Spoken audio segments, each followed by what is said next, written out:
Channel 6 mobile app is now even better. Download it today. Weather headlines on News Channel 6, brought to you by Southpaw Roofing. Right now on News Channel 6 at 5, the tragic death of a 3-year-old in Augusta. We'll have a live report from the neighborhood where it happened as your News at 5 starts now. Live from Television Park, this is WJBF News Channel 6 at 5.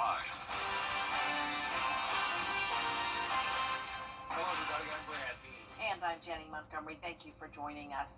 Coverage you can count on begins in Augusta with an overnight shooting that took the life of a toddler and injured his mother. Neighbors now reacting to this tragedy. Kim Vickers is live at Allen Homes where this happened. Kim? Well, Brad and Jenny, I talked to quite a few of the neighbors today, and while most of them did not want to speak with me on camera, many of them expressed that they're just heartbroken by the death of this toddler, and many are concerned that shootings like this could continue to happen. And things escalate, and then they start shooting, and then I heard pow, pow, pow, pow, pow, pow. The shooting happened just before 1:30 in the morning on Wednesday at an apartment in the Allen Homes neighborhood. A female victim was shot, and so was a 3-year-old child. They were both taken to the Wellstar MCG emergency room, where the child, identified as Bryson Murray, died about an hour later. So she had just lost her husband a couple months ago, and now she's losing her baby, and she just got shot. One woman I talked to says that she heard the shots and immediately went into her 10-year-old daughter's bedroom to check and make sure she was okay. She says that she thought something like this was inevitable because some people in the neighborhood are always fighting and waving guns around.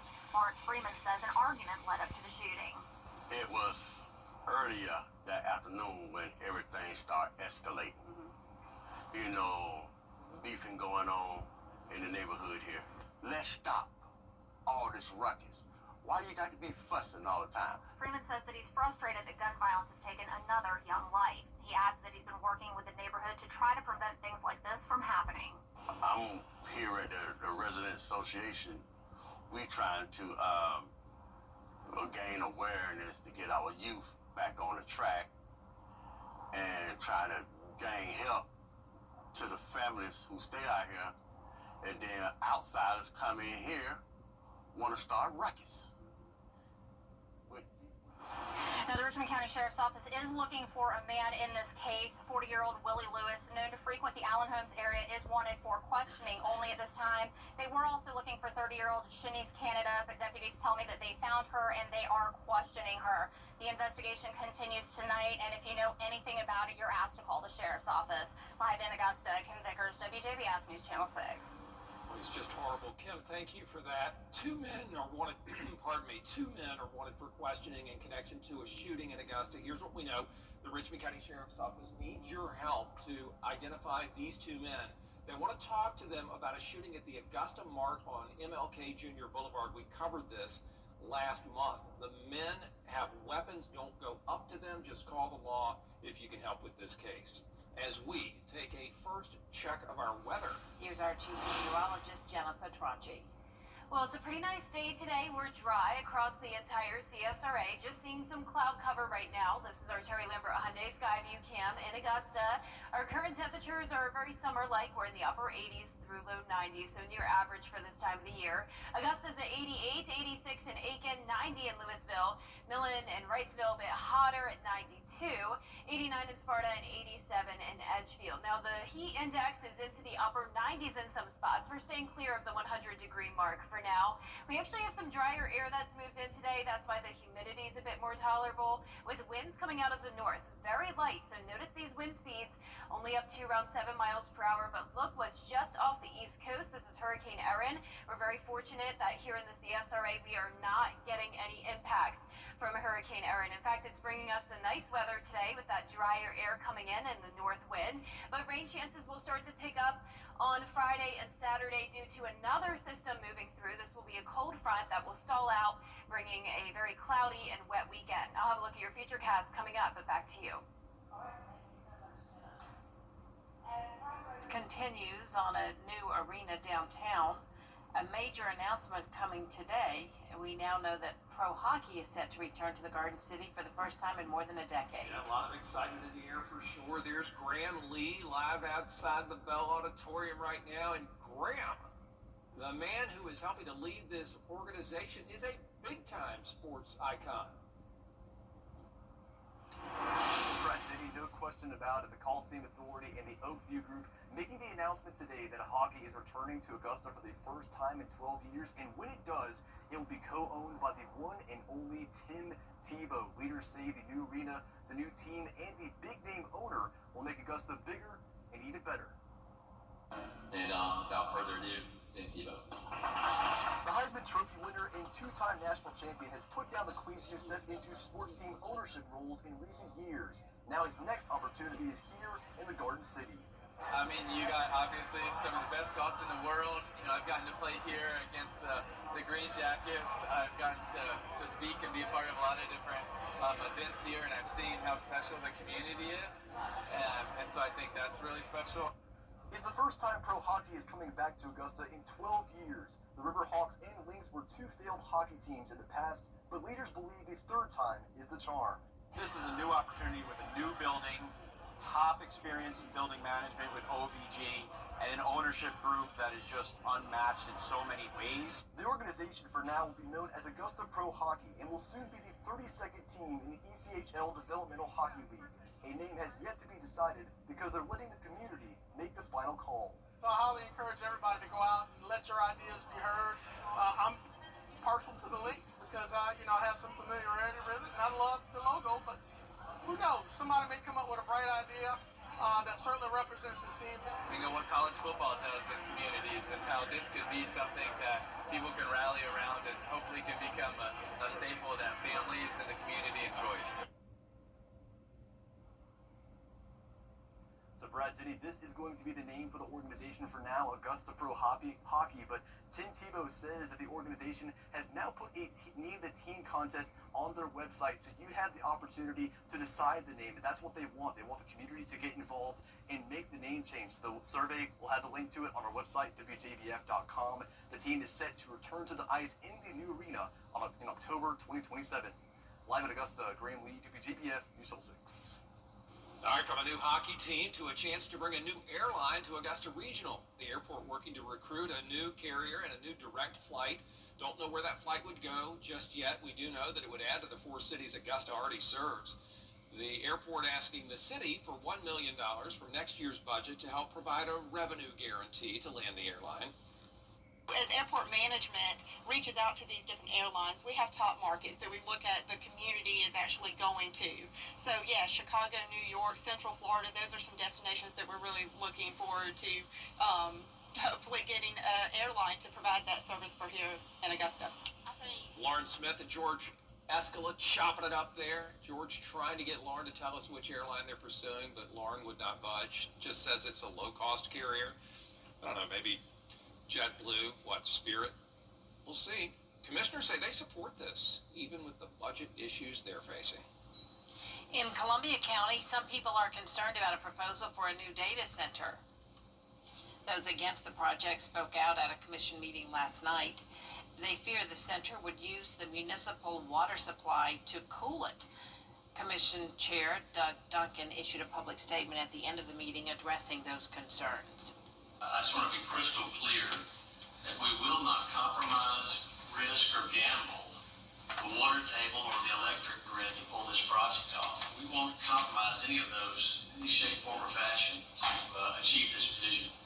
Our intent is we will achieve it, but we won't compromise those. And I just wanted to make that public statement. So you have our commitment as we work this whole project through. We're going to protect Columbia County. The next Columbia County Commission meeting is Tuesday, September 2nd. The FBI now warning parents about a new scam that targets teenagers. It's called The Calm.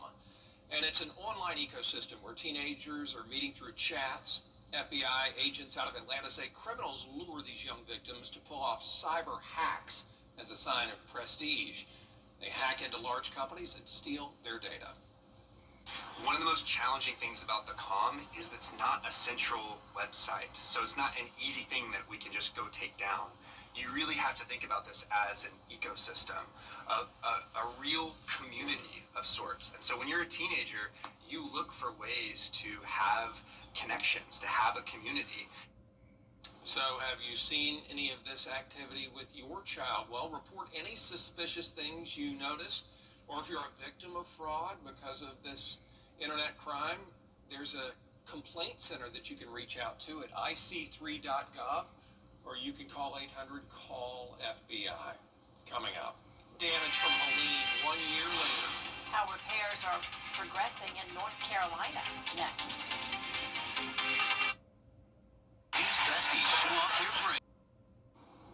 Well, as we all well know, it's been about 11 months since Hurricane Helene wreaked havoc on this area. The damage also felt strongly by our friends in North Carolina. Taylor Farmer rode along with the Department of Transportation and brings us the latest on the repairs being made. NCDOT crews say progress has been made here in Henderson County, but the work is far from over.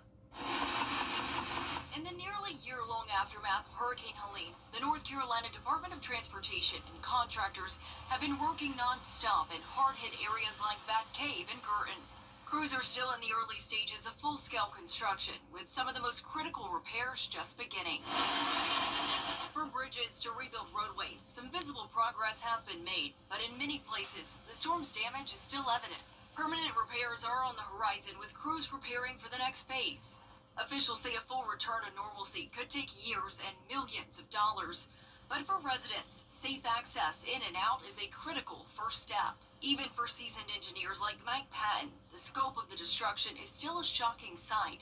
But he says mountain folk are resilient and they will build back better. We're trying very hard to think about designs and how do we build things back more resilient for the next storm. Not Helene, you can't plan for that. But for the next hurricane that might do moderate damage, if we build back correctly, maybe the areas we're building back won't be damaged the next time around. Crews here on site working tell me they have weekly meetings with first responders and community members as they continue to navigate the rebuild of this area and its infrastructure. A lot of damage up there. Still, I had a new nonprofit helping people overcome addiction. What they're doing to bring help directly to those who need it the most after the break. And today is a hot summer day, but we will get a taste of fall next week. I'll have a look at those temperatures when we return. Weather headlines on WJBF News Channel 6. Brought to you by Southpaw Roofing. Roofing done right. Dear Chris, The weather. It seems like it's always changing. That's why Live Viper 6 is always there. It is a Viper 6 alert day as we track severe weather. The Live Viper 6 weather team is coverage you can count on. Now, your most accurate forecast with WJBF Live Viper 6. Welcome back. Here's a look at our Terry Lambert Hyundai Skyview Cam, where we're seeing mostly cloudy skies. The cloud cover is actually due to Hurricane Erin just off the East Coast. So when it comes to any impacts here in the CSRA from Erin, this is it, bringing us some clouds, but no rain today. 88 degrees, feeling like 93. Dew points are in the low 70s. And around the CSRA, some places at the 90-degree mark, like Evans and McCormick, 92 down there in Millen, 93 in Sylvania. And there's the cloud cover from the outer portion of Erin. So right now it's a Category 2 hurricane. This is about as close as it's going to get to us in Georgia and South Carolina. It's moving north at 14 miles per hour, and very shortly it will start to take a turn further towards the east, keeping it away from the northern half of the United States. It's also going to weaken down to a Category 1 storm by Saturday, and you can see we're in a pretty good spot here because we actually have this north wind thanks to Erin, and that's bringing in this dry slot of air represented by the orange color here. So that's why our rain chances are very limited today. Now, we do have some portions of the East Coast a little bit more impacted by Erin, and that would be our friends in North Carolina, all the way up towards the coast of New Jersey. That's where there's tropical storm warnings in effect, just for the immediate coastline along the beaches, where we could see those tropical storm force wind gusts. So here's a look at those tonight at 6 p.m. You can see how powerful this storm is, but here along the East Coast, it's really just far enough to the east where we'll see very little impacts. Notice around Cape Hatteras in North Carolina, Outer Banks, Maybe around the 40 to 50 mile per hour wind gust, tropical storm force strength, but not expecting those hurricane force winds. And it starts to move really far away by the time we get to Friday. Now for our future cast here in the CSRA, the rest of tonight will stay dry other than a stray shower. Then as we go into Thursday morning, nice and dry. But in the afternoon, we will have a higher chance of some isolated storms that could lead to heavy downpours and flooding. Some thunder and lightning all possible, but not expecting severe weather. Now, I want to emphasize that these storms are not at all from Hurricane Erin. It's actually from a front that's going to be moving into the area, and that will linger as we go into our Friday. So mostly dry to start our Friday, but then once we get into the afternoon, we're really going to see a lot of storms develop here, and then this turns into a widespread rain by Friday night, pretty much across the entire CSRA. So this is important to keep in mind for any high school football games you may be going to. It does look like it will be pretty wet out there. Notice we're going to be in the wedge setup on Friday. It's that front that I mentioned will stall out over the area, and we also have high pressure to our north. That'll make for some split temperatures across the area. Some of us only in the 70s on Friday, while our southern line counties get into the 80s, and the highest chance of storms will be in our southern line counties where there's a bit more instability. But all of us are going to see a big cool down, especially by next week. A taste of fall air with those low temperatures going all the way down into the low to mid 60s by around this time next week. But our lows tonight will be right around average, 71 to 72 degrees. Highs tomorrow will also be at average, topping off at 92 in Augusta, then dropping to 85 on Friday, 83 on Saturday, mostly cloudy with those high rain chances. And all of next week, those high temperatures will stay in the 80s as well, with some lower humidity. All right. Love that, lower humidity. Thanks, Jenna. For folks suffering with addiction, it can be tough to get help. Although Augusta has recovery services, they aren't connected as one. Well, a group called Open Arms Outreach spoke with city leaders to see how they all can become cohesive. And now, several groups are teaming up to form a nonprofit. One step closer, they say, to their goal. What we would like to do is open a brick and mortar building. Right now, we just kind of set up on the side of the road in Harrisburg and in Washington Road, off of Peach Orchard Road, some of these hard-hit areas. But it's more spontaneous, so what we would like is to have a set building with set hours that people can come to. And coming up on August 30th, they're going to host a couple of events from 10 in the morning until 2 p.m. on Washington Road across from the Fairfield Inn, and at the Kroc Center on Broad Street to offer resources for those struggling with addiction. Up next, a new spin on old art. One man is putting his own touch on thrift store paintings after the break.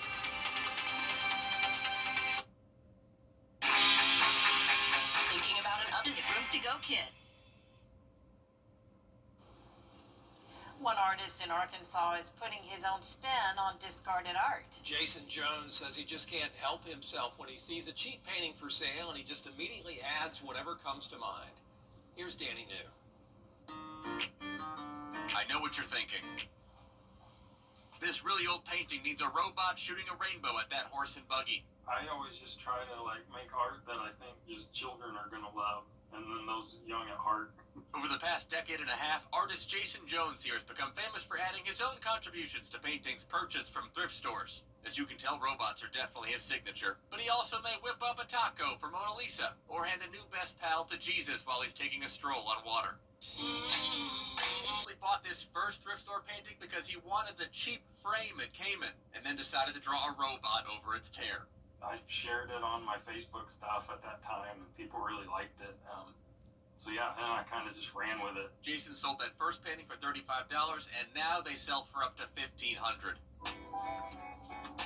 But art has not just been an occupation for Jason, but also what he calls his therapy. 2 years ago, at the age of 48, Jason says a switch flipped and he realized he was on the autism spectrum. I've always felt really socially awkward. Jason says he always thought he was just a very sensitive child, and art was always his treatment for calming down. In fact, the very image he has become so well known for painting, the robot, was the way he saw himself all along. I think of maybe the robot's a little bit in that angle where I don't feel quite as human, I guess. As his niche continues to grow, Jason says he always manages to channel himself into each of the creatures he paints. And he's painted a lot. He says hundreds. I'm just super grateful I get to do something so fun. Jason says people in town he doesn't even know will just come knock on his door now and drop off paintings they found. In fact, he's actually started donating those because he says the pile in his studio has gotten too big. In New York, for ABC News, I'm Danny New. Well, that does it for us for this half hour. There is a lot more coverage you can count on at 5:30. Including a vote happening soon on Texas's new congressional map. We'll have a preview after the break.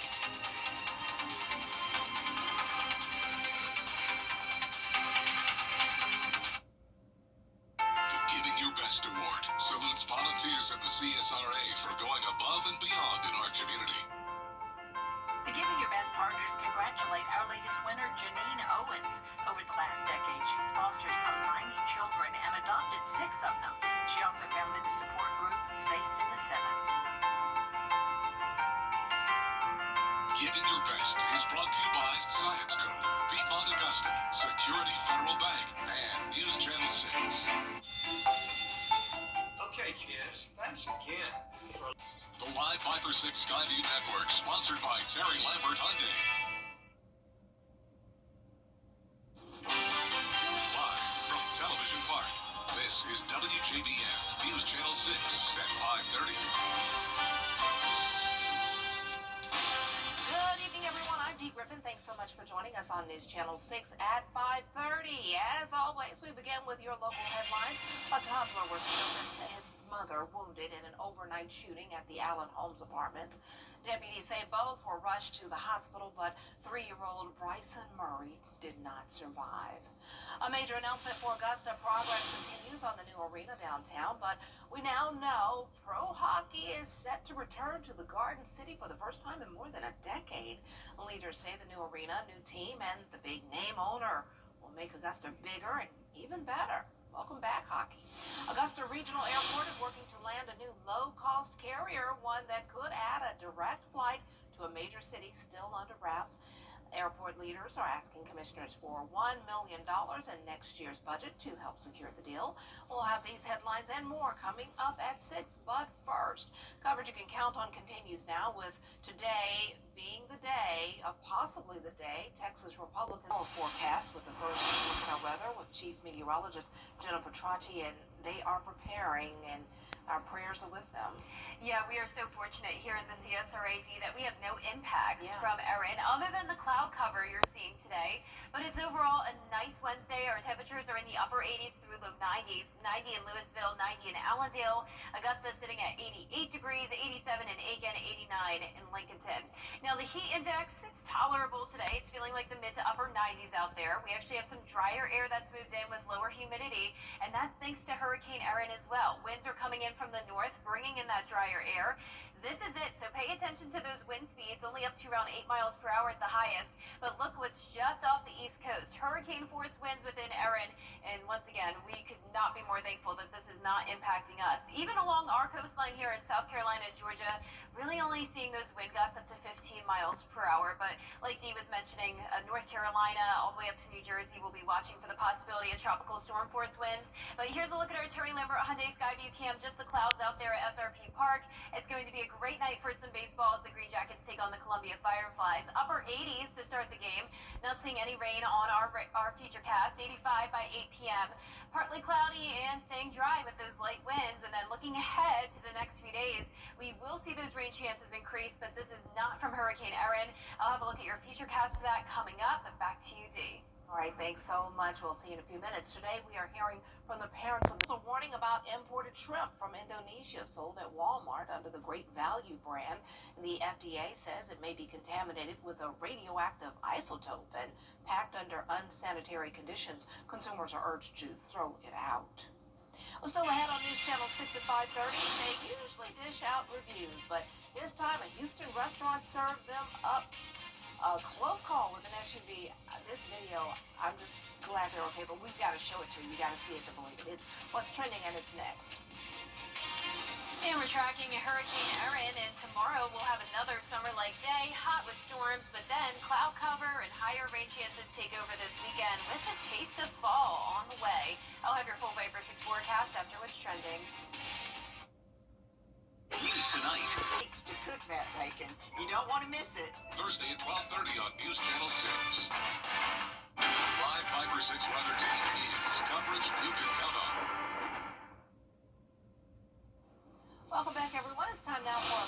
what's trending. A pair of social media influencers were making a video at a Houston restaurant when a vehicle crashed through the window. Take a look at this.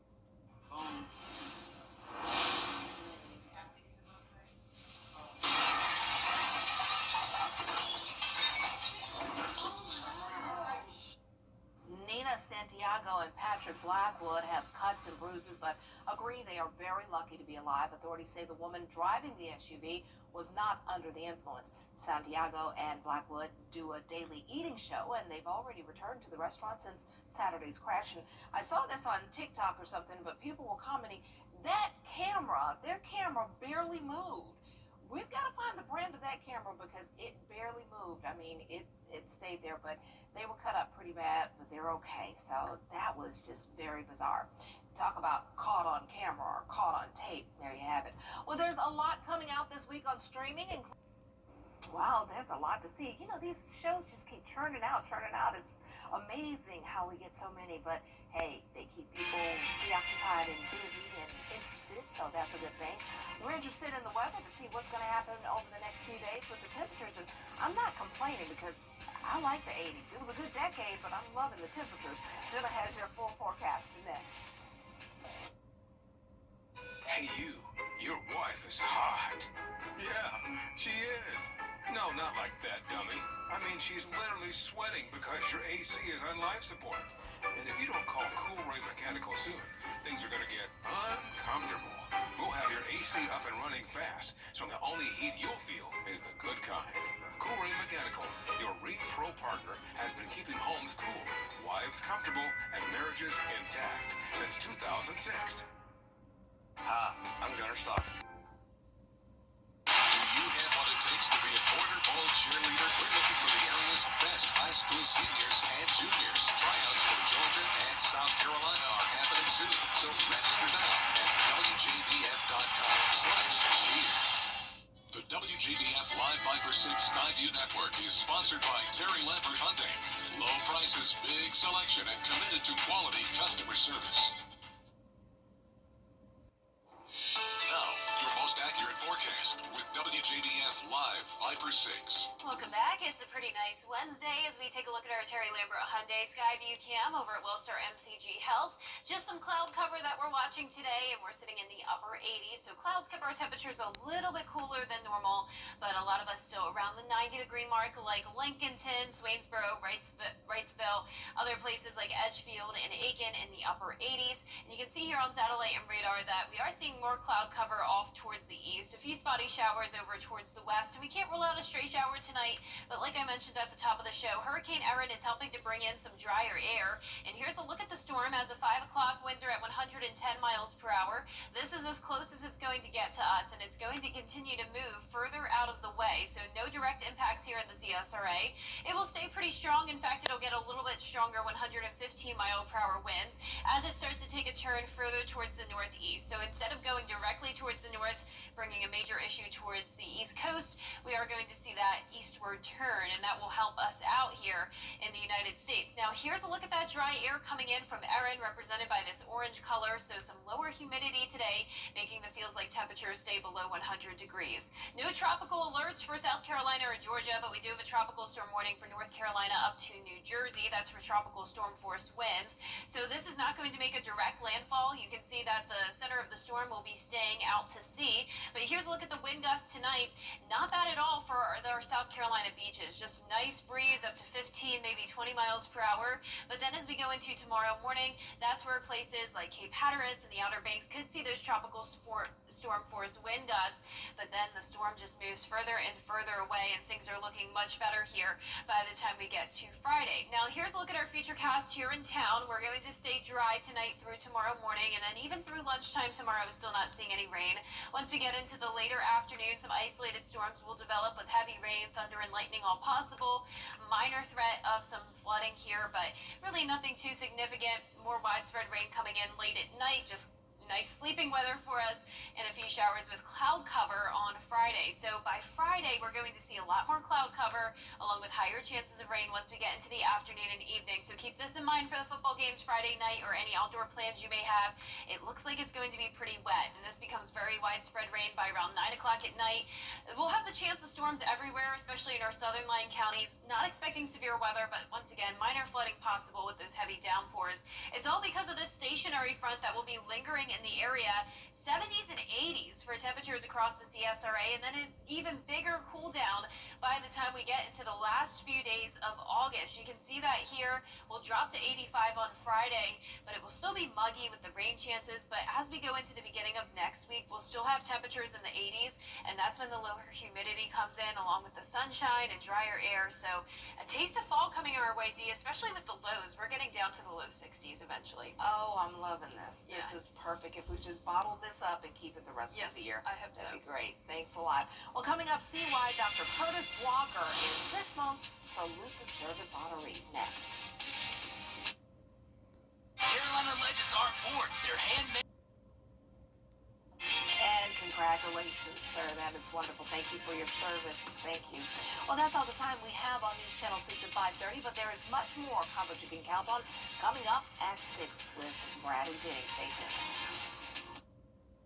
Weather headlines on WJBF News Channel 6. Brought to you by Southpaw Roofing. Roofing done right. Hey guys, it's Anna Christina here for Roof Savers, and we're proud to introduce our proven, lab-tested, patent-pending Renew It 17, the only asphalt shingle preservation product that provides 17 continuous years of coverage for your roof with just one application and one treatment. Renew It 17 has been rigorously field tested and proven effective on over 1 million square feet of surfaces across the United States. If you're concerned about the age of your roof, leaks, black streaks, or the little tiny rocks from your roof ending up in your gutters or driveway, we're here to help. The Roof Savers 3-step process includes a comprehensive roof tune-up to address nail pop-ups and replace missing shingles. We then soft wash your roof to remove algae and black streaks. Finally, we apply patent-pending Renew It 17. And Roof Savers is the only asphalt shingle roof and multi-surface technology company tested and approved by the Wounded Warrior Program. America's #1 choice for roof preservation. Roof Savers. Save your roof, save your money. Happening now in Thompson.